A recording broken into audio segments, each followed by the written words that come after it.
নির্বাচনের উপযুক্ত পরিবেশ তৈরি হয়েছে।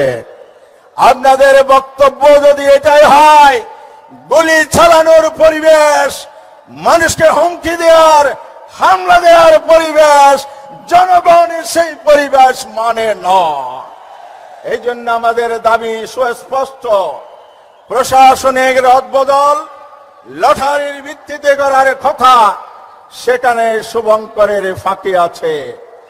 আবার দলীয় তালিকা অনুযায়ী ইউনিওসি নিয়োগ করার পায়তারা হচ্ছে, কারণ সরকার নির্দলীয়, সরকারের ভিতরে ভোট আছে।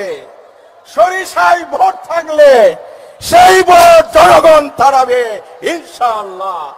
আসুন আমরা সরকারের কাছে আবার দাবি জানাই, লেভেল প্লেইং ফিল্ড নিশ্চিত করা ছড়া, জুলাই সনদের আইনি ভিত্তি ছড়া, গণহত্যার দৃশ্যমান বিচার এবং জনতার দাবি স্বৈরাচারের দোষরদেরকে কার্যক্রম নিষিদ্ধ করা ছাড়া নির্বাচনের সুষ্ঠু পরিবেশ হবে না।